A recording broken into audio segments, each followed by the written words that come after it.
subscribe to my channel please। बिस्मिल्लाहिर्रहमानिर्रहीम। अस्सलाम वालेकुम नाज़रीन, आप यूट्यूब चैनल देख रहे हैं। मैं इमरान खान हूँ। मैं सबसे पहले आपको जो पंजाब कॉलेज वाला इंसिडेंट है जो बहुत ज़्यादा फैलता चला जा रहा है उसकी कुछ चीज़ें बताता हूँ और उसका रीज़न है। रीज़न ये है कि लेटेस्ट जो मुझे भी पता चली, मेरी कुछ बच्चियों से अब बात हुई है। मैं इसके अंदर दिलचस्पी नहीं ले रहा था। मेरा ये मानना था कि कॉलेज का एक मौक़िफ़ है, दूसरी जानिब तलबा का एक मौक़िफ़ है, इसके ऊपर एक गैर जानिबदाराना इंक्वायरी होनी चाहिए। चाहे इसके ऊपर एक पार्लिमानी कमेटी बना दें, 2 बंदे पीटीआई के ले लें, 2 बंदे नून लीग के ले लें, अपोजिशन और हुकूमत मिलकर बैठ जाएं, 2 खवातीन भी बैठ जाएं ताकि बच्ची का मामला है और इसके ऊपर इंक्वायरी कर लें और जो फैक्ट्स हैं वो कौम के सामने ले आए कि जी ये सच है और ये झूठ है, ताकि मामला दूध का दूध और पानी का पानी हो जाए, या कोई जुडिशियल एक इंक्वायरी इसके ऊपर करवा दे। तो मुझे लगता था कि ये चीजें होनी चाहिए और मैं समझता था कि ये हो भी जाएगा, लेकिन साथ ही साथ मैं तशद्दुद की मजम्मत कर रहा था जो सबको करनी चाहिए कि किसी को कोई हक नहीं पहुंचता कि जो कॉलेज और स्कूलों के बच्चे हैं उनको लहू लहान कर दिया जाए। लेकिन अब मुझे इत्तला मिली है कि कुछ बच्चियों को, अभी मेरी बात हुई, उन्होंने बताया कि हमें बुलाया गया एफआईए के दफ्तर में और बुलाकर में बिठाया गया काफी देर तक और फिर कोई भी नहीं था वहां पे। फिर हम वापस जा रहे थे, फिर दोबारा कॉल आ गई कि जी नहीं आप एफआईए के दफ्तर पहुंचे, वहीं बैठे आप।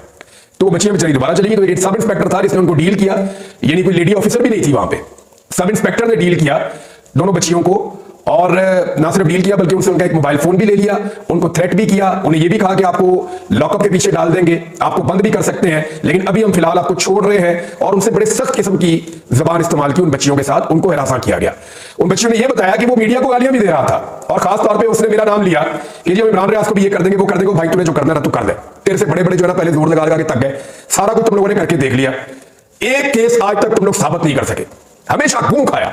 एफआईए ने मेरे ऊपर कितने सारे मुकदमे किए, एक भी केस आज तक एफआईए साबित नहीं कर सकी। झूठे मुकदमे में पकड़ के औरिया मकबूल जान साहब को बंद किया हुआ है, इससे पहले भी सहाफियों को पकड़ के बंद करते रहे, एक केस आज तक एफआईए साबित नहीं कर सकी। अदालत के अंदर ये बगलों में मुंह छुपाते हैं जाके, इनके पास जवाब नहीं होता जज साहब को देने के लिए, वहां पे ये कोई चीज साबित नहीं कर सकते और अब कह रहे हैं एक नया मुकदमा बनाएंगे। और भाई लोगों पे टॉर्चर होगा तो मैं बोलूंगा, जब बच्चों का खून बहेगा तो मैं बोलूंगा, जब आप बच्चों को सड़कों पे मारेंगे तो मैं बोलूंगा, जब आप पुलिस वाले बच्चों पे आंसू गैस फेंकेंगे, बच्चों को टॉर्चर करेंगे, हमारे अपने बच्चे कॉलेज में स्कूल में जाते हैं, तो क्या मैं नहीं बोलूंगा? क्यों नहीं बोलूंगा? मैं तो अपने बच्चों के साथ खड़ा हूंगा, मैं तो बच्चों के हक में बात करूंगा कि ना मारो। वो पुरअमन एहतजाज कर रहे हैं, उनकी बात सुन लो, इंक्वायरी करवा लो, उनको जवाब दे दो। अब चंद सवाल हैं जो पैदा हो गए हैं, मैं आपके सामने रख देता हूं। एक तो जो ये बहुत सारे लोग अब आकर कहना शुरू हो गए हैं कि ये वाकया हुआ ही नहीं, तो मुमकिन है कि ना हुआ हो। ये वाकया हुआ या नहीं हुआ, बच्चों का खून बहा है, बच्चों को चोटें लगी हैं, दर्जनों बच्चे अस्पतालों में पहुंचे, पुलिस ने और गार्ड ने बदतरीन लाठीचार्ज किया है, बच्चों को गाड़ियों के साथ टक्करें मारी गई हैं, बच्चों को जो है वो बच्चियों की हालत गैर हो गई, मार खा के उनको अस्पताल पहुंची है बेचारी। ये सारा कुछ तो हुआ है ना, इसकी कौन मजम्मत करेगा? वो एक्चुअली मामले की रिपोर्टिंग इससे शुरू नहीं हुई कि कॉलेज में क्या इंसिडेंट हुआ था, वो तो इंक्वायरी होगी, पता चलेगी हुआ या नहीं हुआ। अभी सारे क्लेम कर रहे हैं कि नहीं हुआ, कोई ये नहीं बता रहा कि एक्चुअली वो बच्चा कौन था, लेकिन बच्चियां कहती हैं कि कोई एम्बुलेंस जरूर आई थी कॉलेज में, वो किसको लेकर गई ये अब तक नहीं पता। वो एक अलग कहानी है, उसके ऊपर तो मेरे ख्याल में जुडिशियल कमीशन या पार्लिमानी कमीशन बने और वो बनके इसके ऊपर फैसला करे, उसमें मैं बड़ा क्लियर हूं, क्योंकि उसमें मैं भी कुछ नहीं कह सकता, आप भी कुछ नहीं कह सकते, मैं उसमें तफ्तीश तो इदारों ने करनी है ना। और जिस तरह पंजाब हुकूमत ने अपने आप को पार्टी बनाया है इस सारे मामले में, तो वो तो तहकीक कर नहीं सकते, तो या तो एक जुडिशियल कमीशन बने या एक पार्लिमानी कमीशन बने जिसके अंदर दूध का दूध और पानी का पानी हो जाए। बच्चों का मुतालबा भी यही है कि जनाब हमें इसकी इंक्वायरी करके आप दें। अब बच्चे एहतजाज करते जा रहे हैं, पंजाब के बाकी शहरों में निकल रहे हैं, लाहौर में निकल रहे हैं। मुझे ऐसे लगता है कि ये जो पीएमएलएन है ना, इनका एक बहुत बड़ा इशू है। ये जिसके हाथ में कागज और कलम देख लेना या जिसके हाथ में ये किताब देख ले, ये समझते हैं ये हमारा दुश्मन है। तालीम के साथ इनकी ऐसी दुश्मनी है, तालीम के साथ इनको ऐसा बुग़्ज़ है, इन्हें लगता है कि जो शख्स पढ़ लिख जाएगा वो कभी भी हमारा कारकुन नहीं बनेगा। इन्हें लगता है जो शख्स आला तालीम हासिल कर लेगा या उसको शऊर आ जाएगा तो वो हमसे सवालात करेगा और हमसे जवाब मांगेगा, तो इनके पास जवाब तो होता कोई नहीं है। तो इन्होंने बच्चों को बिला वजह अपना दुश्मन बना लिया। यार बेशुमार बच्चे हैं जो हो सकता है नवाज शरीफ को भी पसंद करते हो, आपने उनको भी डंडे मार दिए। बहुत सारे बच्चे हैं जो इमरान खान को पसंद करते हो, आपने उनको भी डंडे मार दिए। क्या ये बच्चे अडयाला जेल गए थे, जाकर इमरान खान से मिले थे, वहां से पूरा मंसूबा लेकर आए थे कि ऐसे ऐसे हमें झूठी कहानी बनाएंगे, ऐसे ऐसे हमारे गार्डों की नौकरियां तब्दील हो जाएंगी, उनकी शिफ्टें बदल दी जाएंगी, ऐसे एक एम्बुलेंस का साउंड होगा, ऐसे एक इंसिडेंट होगा, बच्चे उसके ऊपर एहतजाज करेंगे, टीचर उसके ऊपर बच्चों को थ्रेट करेंगे, फिर एफआईए को इस्तेमाल किया जाएगा, सारा खेल खेला जाएगा। क्या ये सारा कुछ अडयाला जेल में तय हुआ था? भाई एक कॉलेज के अंदर क्या हो रहा है क्या नहीं हो रहा हम तो नहीं जानते। अभी एक और खबर रिपोर्ट हुई है, मिसाल के तौर पे मैं आपको ये बता देता हूं। अब ये वाकया तो कोई नहीं जानता था कि ये वाकया कैसे हुआ, कौन किया, किस तरीके से हुआ। ये आप देखें, मैं आपके सामने रखता हूं। नादिर बलोच साहब हैं, उन्होंने एक एफआईआर शेयर किया है और ये एफआईआर पिंड दादन खान से है जी। ये पंजाब का पिंड दादन खान है, झेलम का इलाका, वहां से उन्होंने ये एफआईआर शेयर किया है। एफआईआर के अंदर जो है वो जो थोड़ा सा उर्दू मतन मैं आपको बता देता हूं कि पिंड दादन खान में तालिबा के साथ ज्यादती का वाकया। एजुकेटेड स्कूल की 8 साल तलबा को स्कूल की कैंटीन के ठेकेदार ने मुबैना ज्यादती का निशाना बना डाला। तालिबा के इब्तदाई मेडिकल टेस्ट में डॉक्टर्स ने ज्यादती की तस्दीक कर दी। पुलिस ने मुलजिम इम्तियाज को गिरफ्तार करके मुकदमा दर्ज कर लिया। ये एक वाकया है ना, तो ये दूसरा वाकया भी ऐसी रिपोर्ट होना था, इससे ज्यादा नहीं होना था। वो भी बच्चे प्रोटेस्ट कर रहे थे, एहतजाज कर रहे थे, आपने उनको मारना शुरू कर दिया। मुझे लगता है इन्हें खून चाहिए। यानी कोई एक आधा हफ्ता हो गया पाकिस्तान तहरीक इंसाफ के कारकुन नहीं निकले ना, तो ये लाठी चार्ज नहीं कर सके, खून नहीं बहा सके। तो ये जो पंजाब की जो गवर्नमेंट है ये ड्रैकुला लगती है मुझे। इनको खून पीने का शौक है, खून देखने का शौक है। तो जब शौक पूरा नहीं होता, लगता है नशा टूट रहा था, बच्चों को मारना शुरू कर दिया। भाई वो पुरअमन एहतजाज कर रहे थे, मैंने किसी जगह पे बच्चों को नहीं देखा कि वो पुलिस को मार रहे हो। ये पहले दिन की बात मैं कर रहा हूं, इवन दूसरे दिन भी बच्चे पहले पुलिस को नहीं मार रहे थे, बच्चे तो पुलिस को अंकल अंकल अंकल कह के पुकार रहे थे। बच्चियां ये कह रही थी कि अंकल आपके घर बेटी नहीं है। तो इस किस्म के सवाल वो उठा रही थी। वो दिल को छू जाने वाला जुमला है, मैंने पहले भी ये बात आपको बताई थी। अब वो बच्चे एहतजाज कर रहे हैं पुरअमन, आप उनको पुरअमन तरीके से कह सकते हैं, कॉलेज की इंतजामिया भी ये कर रही है और गवर्नमेंट भी ये कर सकती थी। हम बच्चे इसकी इंक्वायरी कर लेते हैं, आप लोगों का मुतालबा जायज है, इसकी तहकीकात होनी चाहिए, हम तहकीकात करवा लेते हैं। जिन तहकीकात पे आप मुतमईन है उस तरह का बोर्ड, जैसे शेख हसीना वाजिद कहती थी ना तलबा को कि ये दहशतगर्द है, शेख हसीना वाजिद कहती थी ना ये रजाकार है। रजाकार एक्चुअली शेख हसीना वाजिद के पॉलिटिकल अपोनेंट्स को कहते हैं। यानी वो अपनी सियासत के लिए, हम तो यहाँ पे दहशतगर्द कहते हैं, हम तो यहाँ पाकिस्तान तहरीक इंसाफ के फॉलोअर कहते हैं, तो वहां पे रजाकार कहा जाता था कि ये रजाकार है, ये आतंकवादी है, रजाकार है। तो शेख हसीना वाजिद ये कहकर बच्चों को मारती थी।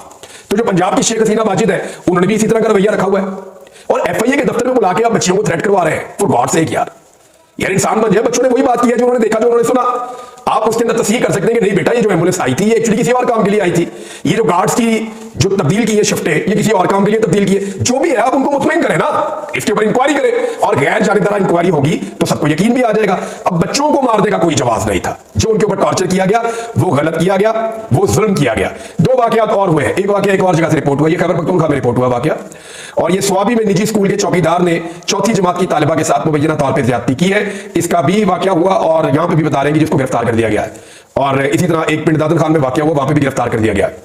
तो देखिए ये इशू तो है, ये इशू तो है पाकिस्तान में, और बच्चियों को महफूज बनाना हम सबकी रिस्पॉन्सिबिलिटी भी है। ये सिर्फ अपोजिशन का, हुकूमत का काम नहीं है, पूरे मुआशरे का काम है, सबका काम है। और स्पेशली जब माँ बाप बच्चों को स्कूलों में भेजते हैं तो वो मुतमईन हो जाते हैं कि हमारे बच्चे स्कूलों में चले गए हैं, कम से कम स्कूल और कॉलेज की हुदूद में जब तक हम उन्हें लेने नहीं जाते तब तक वो मुकम्मल तौर पे महफूज है। अगर वो अपने बच्चे बच्चियों को स्कूलों और कॉलेजों में भेजने के बाद भी ज़हनी तौर पे इसी खौफ का शिकार रहेंगे तो क्या हम एक मुआशरे में रहते हैं, एक शहरों में रहते हैं या हम जंगल में रहते हैं कि जहां पे जो बच्चा बाहर निकले तो माँ बाप को फिक्र हो गया पता नहीं कोई और बड़ा जानवर खा ना जाए हमारे बच्चों को। तो ये रियासत की जिम्मेदारी है, रियासती इदारों की जिम्मेदारी है, हुकूमत की जिम्मेदारी है, अपोजिशन की जिम्मेदारी है, सबको ये जिम्मेदारी लेनी पड़ेगी और लेनी चाहिए। अब इसके ऊपर किसी ने शौक पूरा करना मीडिया को दबाने का। अब जिस तरह की प्रेस कॉन्फ्रेंस की, प्रेस कॉन्फ्रेंस से पहले वो जो वजीर इत्तलात ने आगे मीडिया को धमकियां दी है, यार मैं तो कहता हूं हमारी सहाफती बरादरी जो है वो पता नहीं क्या उनको हो गया है, गैरत ही नहीं जाग रही। मरियम नवाज ने कुत्ते कहा इनकी गैरत नहीं जागी, परवेज रशीद ने जो भी कहा गैरत नहीं जागी। वो हमारे जो चीफ जस्टिस ऑफ पाकिस्तान है उन्होंने बेशुमार अलकाबात से नवाज दिया मीडिया को, कुत्ते भी कह दिया और पता नहीं खारिज दादा कुत्ते कह दिया, रेबीज वाला कुत्ता जो काटता है वो कह दिया और पता नहीं क्या कुछ कह दिया, गैरत नहीं जागती। बिकाऊ माल कह दिया, गैरत नहीं जागती। गंडापुर के एक जुमले के ऊपर जनाब बाइकआउट भी होगा, ये भी होगा, वो भी होगा। मुझे लगता है कि पाकिस्तान का मीडिया भी जो है ना वो एक तरह से टाउटी कर रहा है। कमजोर जो है वो काबू आ जाए तो उसको दबाता है, ताकतवर जो हुक्म दे उसको हुक्म को बजा लाता है। यही पाकिस्तान का मीडिया कर रहा है। यहां पे खड़ी होकर इंफॉर्मेशन मिनिस्टर ने बाकायदा धमकी लगाई है, खबरदार किसी ने सवाल किया तो, खबरदार कोई ऊंची आवाज में बोला तो, खबरदार किसी ने माहौल खराब किया तो शहजादी साहब आ रही है, शहजादी साहब आ रही है, खबरदार कोई माहौल खराब ना करे और बिल्कुल अच्छे बच्चों की तरह बन के रहो। जिसने शरारत की फिर मैं उसके इदारे में शिकायत लगाऊंगी और उसका मतलब समझ दो, उसका मतलब तुम्हारी नौकरी गई। यार इस नौयत की धमकियां तो आज तक सुनी भी नहीं थी। यार दबे लफ्जों में तो लोग कह देते थे, नौकरी बाद का चली भी जाती थी। मुझे ये नून लीग वाले दफ्तर में आगे बैठ जाते थे, मुझे कई दफा इन्होंने मुअत्तल करवाया, कई दफा मुअत्तल करवाया, नाम ले सकता हूं मैं, परवेज रशीद मेरे दफ्तर आगे बैठ गया, फर्क करो इसको। ख्वाजा साद रफीक इतने बड़े जमहूरियत के चैंपियन मेरे दफ्तर में आगे बैठे, फर्क करो इसको। और फाद हुसैन जनाब आगे बात सुनने वाला कौन, फाद हुसैन, मुझे कई दफा फर्क किया फाद हुसैन ने, बीट चेंज कर दी, मुअत्तल कर दिया, ये काम जनाब फाद हुसैन सब करते थे इनके कहने पे। तब मैं समझता था शायद फाद हुसैन न्यूट्रल है, लेकिन बाद में मुझे पता चला कि ये तो एक ही साइड से खेलते हैं, तो उन्होंने कह दिया इन्होंने कर दिया तो क्या फर्क पड़ता है, ये तो बाद में पता चला मुझे। लेकिन मेरे अल्लाह की जात बहुत बड़ी है, पहले भी इन्होंने बड़े मुकदमे बनाए, बड़ी चीजें की है। अब ये मीडिया को बाकायदा थ्रेट कर रहे हैं और मीडिया सुकून से ठंड प्रोग्राम बैठ के देख रहा है। ये मीडिया की क्रेडिबिलिटी भी खत्म हो जाएगी, बिल्कुल खत्म हो जाएगी।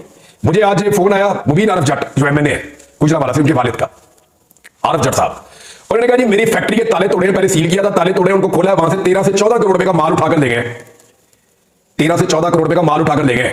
आईनी तरमीम में वोट दो तो 50 करोड़ से 1 करोड़ रुपए तक मिल जाएगा, आईनी तरमीम में वोट नहीं दोगे 14 करोड़ का माल फैक्ट्री से उठाकर ले गए।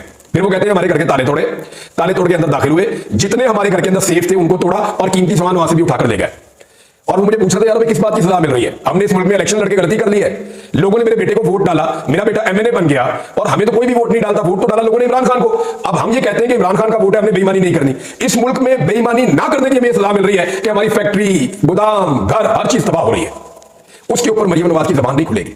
खून पीने का शौक है ना, ऐसा लगता है कि ये चाहते हैं कि टॉर्चर चले, जुल्म चले, बर्बरियत चले, उसके अलावा इन्हें और कुछ पसंद नहीं है।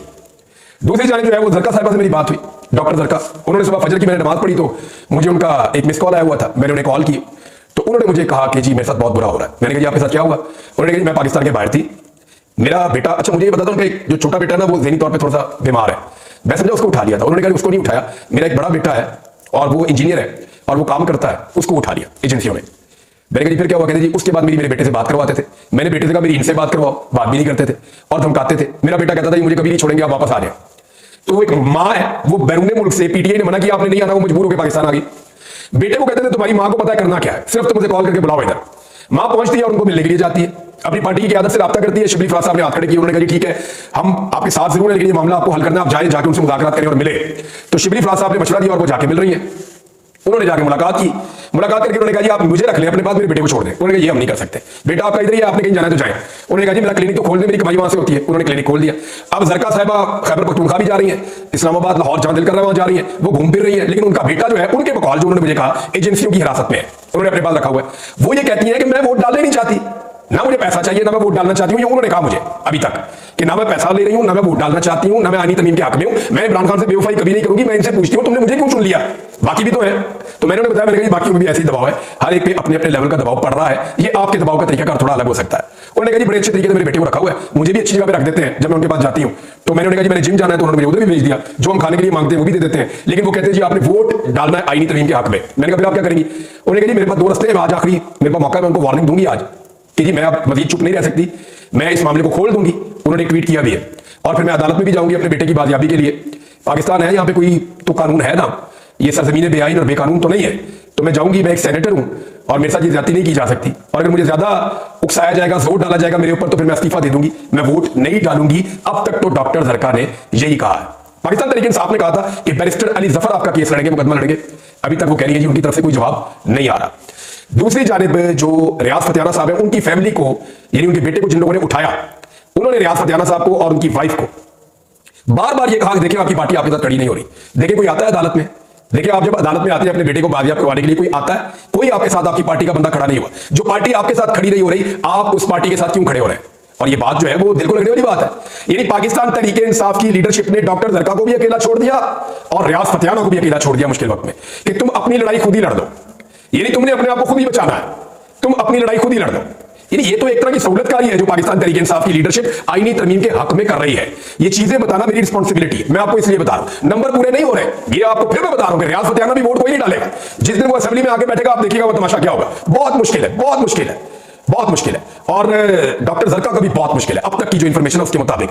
तो एक चीज तो आप समझ लीजिए कि पाकिस्तान तरीके इंसाफ पूरी ताकत के साथ अपने उन अरकान के साथ खड़ी नहीं हो रही जिनके साथ जुल्म और ज्यादती हो रही है। इसके ऊपर इससे अगर 5% की जुल्म और ज्यादती नून लीग या पीपल्स पार्टी के साथ होती ना, तो बिलावल की तकरीर याद है, कितने बेगैरत हो आप, याद है, याद है। यही सारा काम जो है वो पीएमएलएन ने और पीपल्स पार्टी ने करना था। लेकिन पाकिस्तान तरीके इंसाफ जो है बिल्कुल ठंड प्रोग्राम, ऐसा लगता है खामोश सहूलतकारी की जा रही है। अगले वीडियो में फैक्ट्स आपको बताता हूं। तक इतने अपना ख्याल रखिएगा, अपने चैनल का भी लाभ है।